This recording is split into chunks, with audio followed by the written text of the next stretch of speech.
Hello bankers, very good evening. स्वागत है आप सभी का हमारे official YouTube channel JIB CIB वाला पर।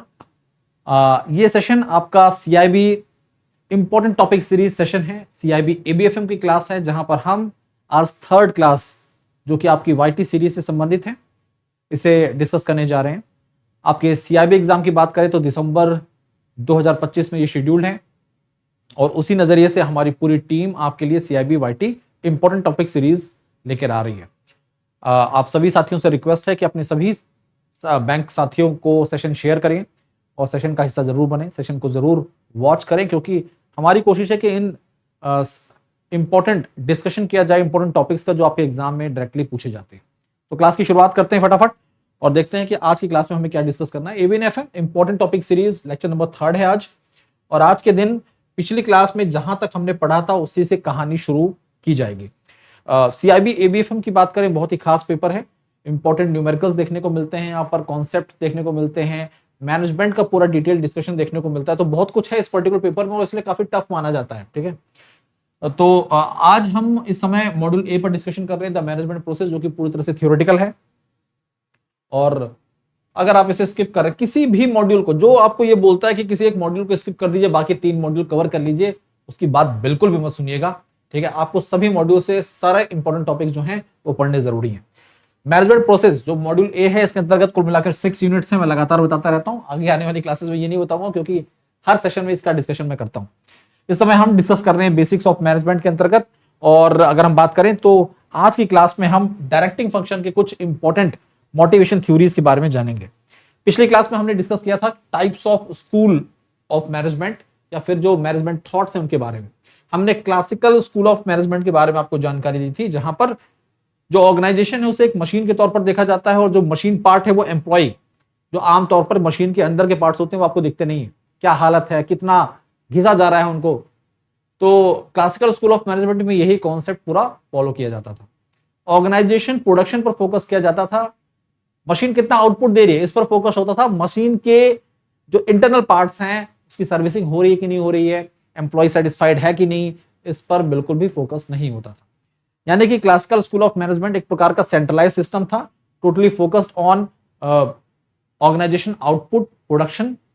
और साथ साथ में अगर हम बात करें तो एम्प्लॉयज जो होते थे उनकी स्किल्स पर ध्यान नहीं दिया जाता था, उनकी क्रिएटिविटी पर फोकस नहीं किया जाता था, उनके फीडबैक रिव्यूज इन पर फोकस नहीं किया जाता था, जिससे कि आने वाले समय में इस प्रकार की जो मैनेजमेंट थॉट्स है उसमें दिक्कत आनी शुरू हुई और आउटपुट जो है वो इफेक्ट हुआ।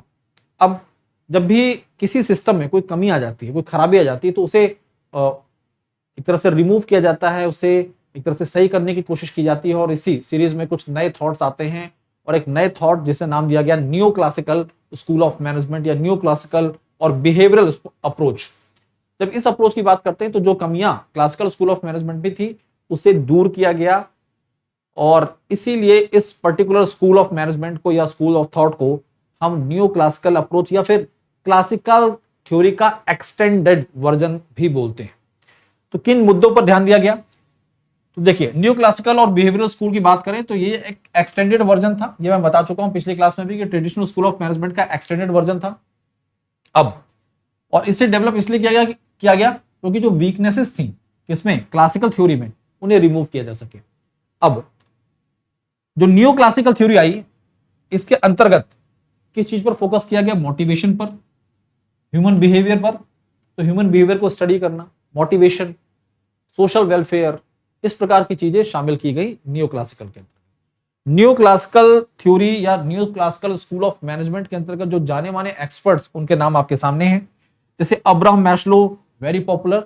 इनकी जो नीड हायरार्की या नीड पिरामिड जो इन्होंने थ्योरी दी, बहुत ही खास, बहुत ही जानी मानी, कई अलग अलग सब्जेक्ट्स में देखने को मिल जाती है।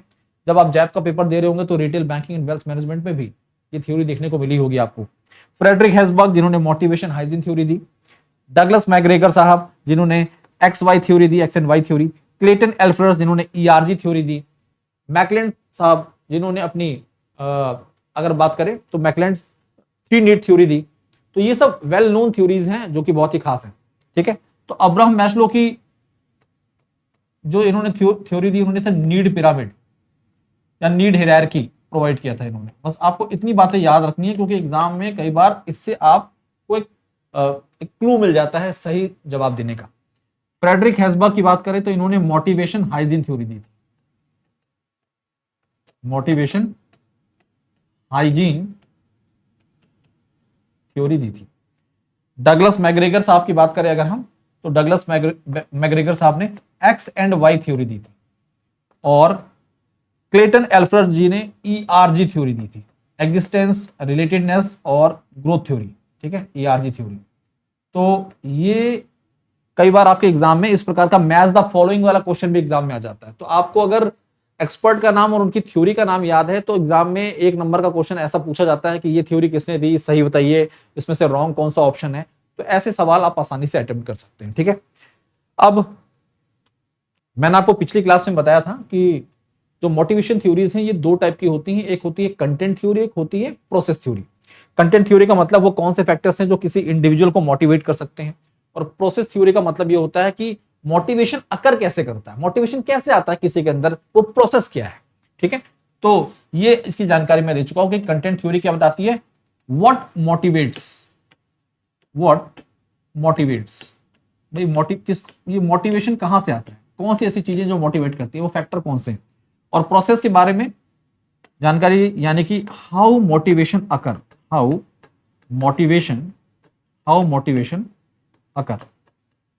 ठीक है, कैसे मोटिवेशन आता है किसी को। अब जब हम इस थ्योरी की चर्चा करते हैं तो मैंने आपको कल भी बताया था कि ये वेल नोन एक्सपर्ट्स हैं जिनकी थ्योरीज हमें पढ़नी है। इकट्ठा एक ही दिन में हम सारी थ्योरीज नहीं पढ़ सकते साथियों।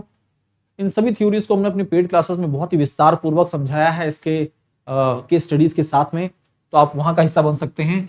आज के दिन हम पढ़ेंगे Abraham Maslow's motivation hygiene theory, और इसके अलावा X and Y theory, Douglas McGregor की एक्स एंड वाई थ्योरी। ये 3 थ्योरी पढ़ेंगे और इनके बेसिक कॉन्सेप्ट को समझेंगे। ठीक है, तो शुरू करते हैं और बात करते हैं यहां पर मैस्लोज हायरार्की ऑफ नीड की। मैस्लोज हायरार्की ऑफ नीड की अगर हम चर्चा करें तो 1940 के करीब, 1940 के करीब, 1940 के करीब ये थ्योरी आई। 1940 है ना, 40s के करीब अब्राहम मैस्लो साहब जो हैं, अब्राहम मैस्लो जाने माने साइकोलॉजिस्ट थे, इन्होंने ह्यूमन बिहेवियर को स्टडी किया। किसको स्टडी किया? ह्यूमन बिहेवियर को स्टडी किया। ह्यूमन बिहेवियर को स्टडी किया और स्टडी करने पर इन्होंने अपनी जो भी फाइंडिंग्स थी उसको सामने रखा और बताया कि कोई भी आम आदमी हो, कोई भी ह्यूमन बीइंग हो, उसकी अपनी नीड्स होती हैं, अपनी वांट्स होती हैं, अपनी डिजायर्स होती हैं, और वो नीड्स, वांट्स, डिजायर्स जो फुलफिल हो जा रही हैं, जो कंप्लीट हो जा रही हैं, ठीक है, इससे क्या होता है, इंडिविजुअल सेटिस्फाइड होता है। और अगर जो सेटिस्फाइड नहीं हो रही हैं नीड्स, इससे डिसैटिस्फैक्शन क्रिएट होता है। और देखिए लिखा हुआ, human beings have wants and desires which influence their behaviour, only unsatisfied needs influence behaviour. जो सेटिस्फाइड नीड्स होती हैं वो ह्यूमन बिहेवियर में चेंजेस नहीं लाती हैं। इनके द्वारा जो नीड्स होती हैं, वांट्स होते हैं, उन्हें बेसिक से कॉम्प्लेक्स के फॉर्म में अरेंज किया गया। इन्होंने बताया कि भाई जो नीड्स होती हैं वो उसे अरेंज किया जा सकता है बेसिक नीड्स से लेकर कॉम्प्लेक्स नीड्स। अब देखिए, ये आप सभी अपने आप को जब इन टॉपिक से जोड़ेंगे, इन थ्योरी से जब जोड़ेंगे, तो आपको वो चीजें बेहतर लगेंगी।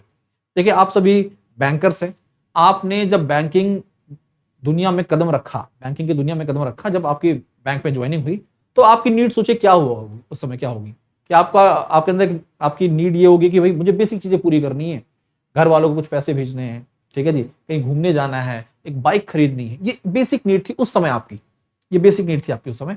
ठीक है, फिर जैसे जैसे आप बैंकिंग करियर में आगे बढ़ने लगे, जैसे जैसे आपकी इनकम बढ़ने लगी, आपकी जो नीड्स थी, जो डिजायर्स थे, वो लगातार चेंज होते गए। जब आप बैंकिंग में अच्छे खासे 20, 25, 30 साल दे देंगे, तो फिर आप एक ऐसी जोन में होंगे जहां पर आप ऑटोनोमी चाहते होंगे। मतलब जो आप सोच रहे हैं, जैसा आप चाहते हैं, उसी प्रकार की दुनिया आपको पसंद होगी, उसमें कोई इंटरफेयर आपको पसंद नहीं होगा। तो एक जर्नी है, नीड्स भी जो है वो समय के साथ बदलती रहती हैं, चेंज होती रहती है। ठीक है, तो मैस्लो साहब ने ह्यूमन नीड्स को यहां पर अरेंज किया बेसिक से लेकर कॉम्प्लेक्स के फॉर्म, बेसिक से कॉम्प्लेक्स के फॉर्म में से अरेंज कर दिया।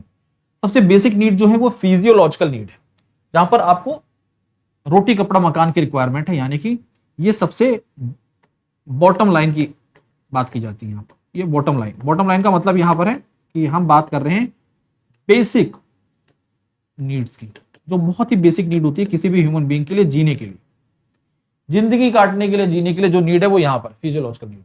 आपके पास जैसे ही थोड़ा सा पैसा बढ़ा तो आप सेफ्टी और सिक्योरिटी नीड में आ जाएंगे। सेफ्टी नीड को हम सिक्योरिटी नीड का भी नाम देते हैं, ठीक है।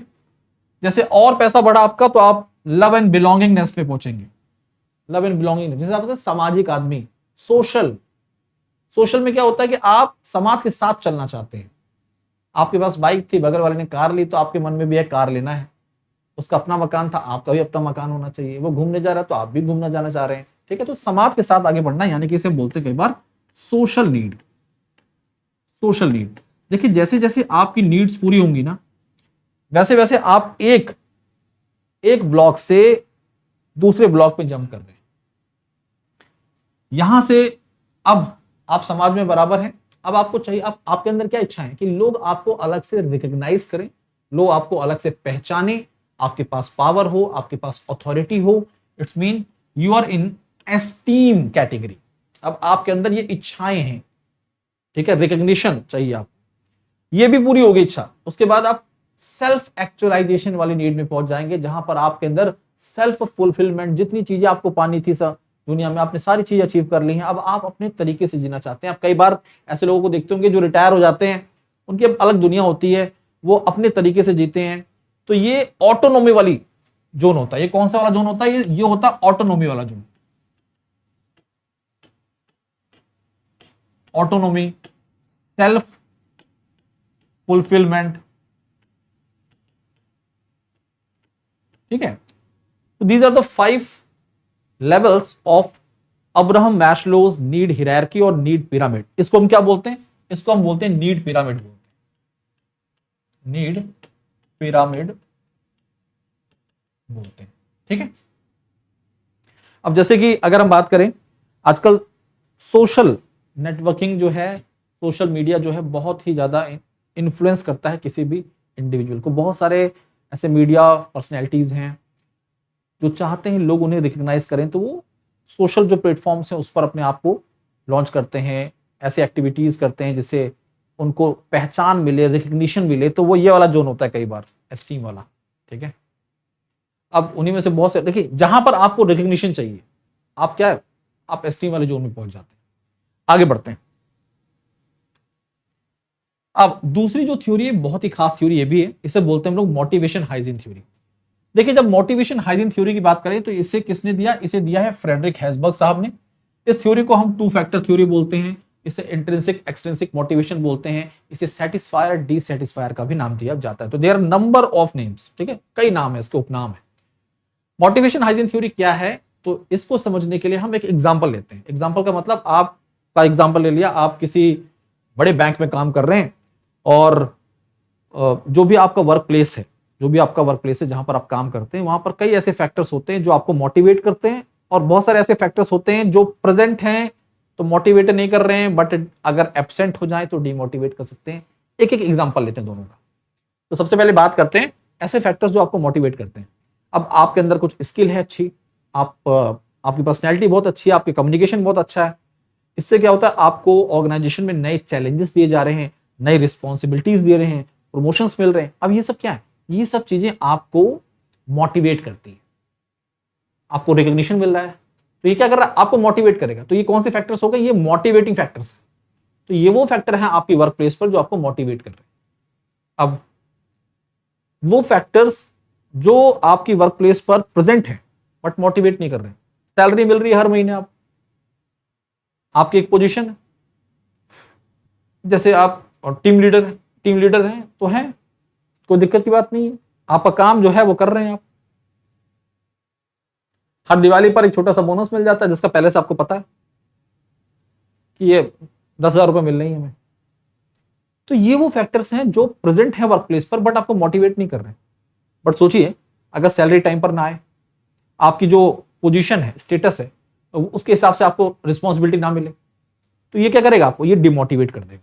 तो ऐसे फैक्टर्स जो वर्क प्लेस पर प्रेजेंट हैं बट आपको मोटिवेट नहीं कर रहे हैं, लेकिन अगर वो एब्सेंट हो जाए तो डिमोटिवेट कर सकते हैं, इन फैक्टर्स को हम हाइजीन फैक्टर्स बोलते हैं। देखिए लिखा हुआ है यहां, the factors that motivates people can change over the life time. ठीक है, can change over the life time. Just like देखिए, मोटिवेशन फैक्टर्स कौन से हैं, जो आपको चैलेंजेस मिल रहे हैं, रिकग्निशन मिल रहा है, रिस्पॉन्सिबिलिटीज मिल रही है, ये सब क्या है, ये सब पॉजिटिव सेटिस्फैक्शन लाते हैं आपके अंदर, मोटिवेशन फैक्टर्स।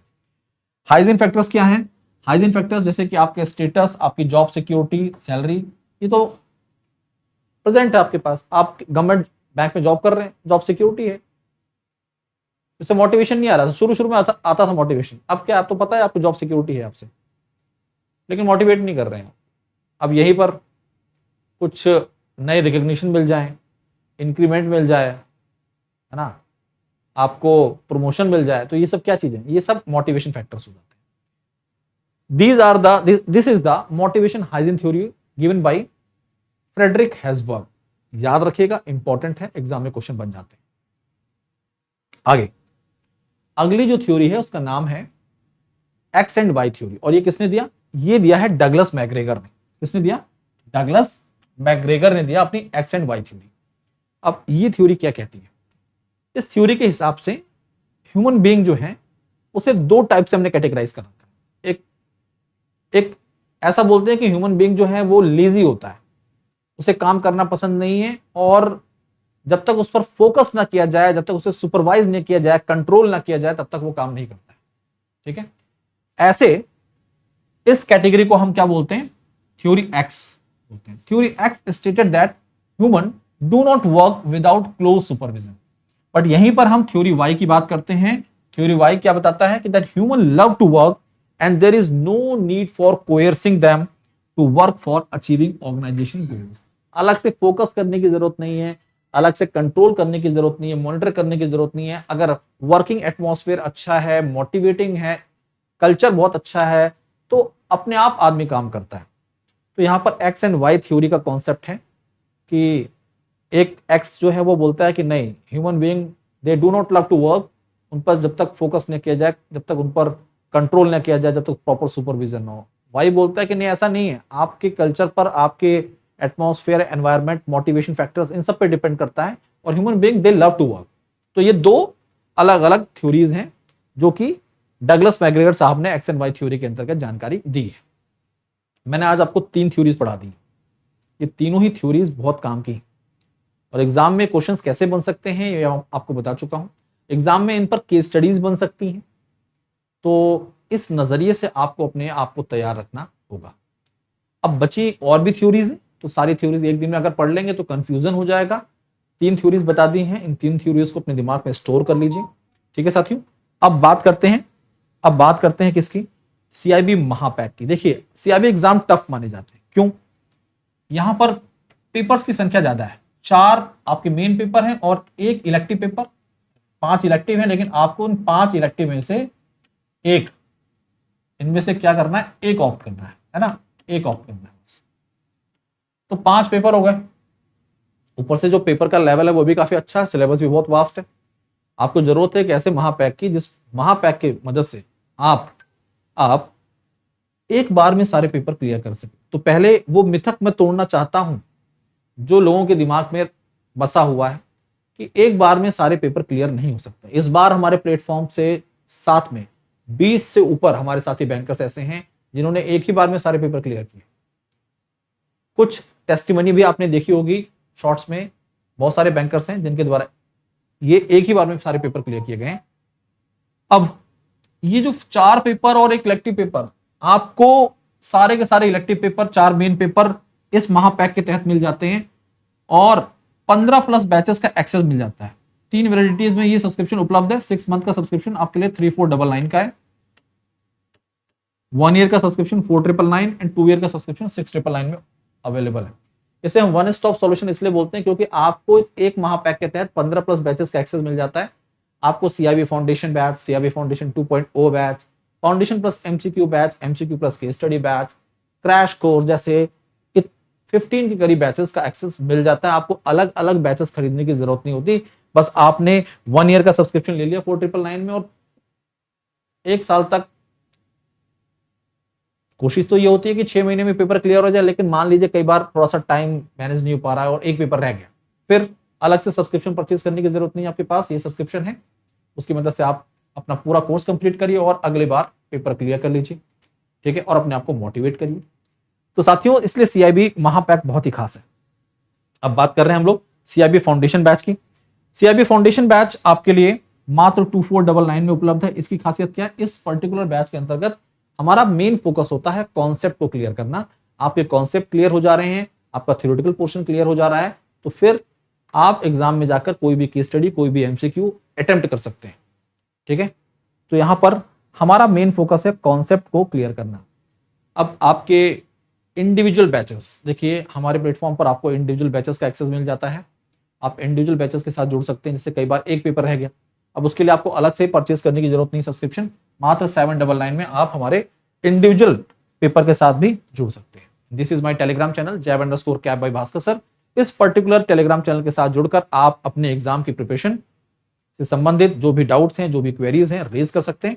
हर संभव हमारी टीम की, हमारा ये प्रयास होता है कि हम आपके सवालों का जवाब आपको तुरंत प्रोवाइड करें। तो आज के लिए, अभी के लिए इतना ही साथियों। मुलाकात करेंगे आपसे अगली क्लास में। तब तक के लिए बाय बाय, टेक केयर, पढ़ते रहिए, आगे बढ़ते रहिए। Thank you.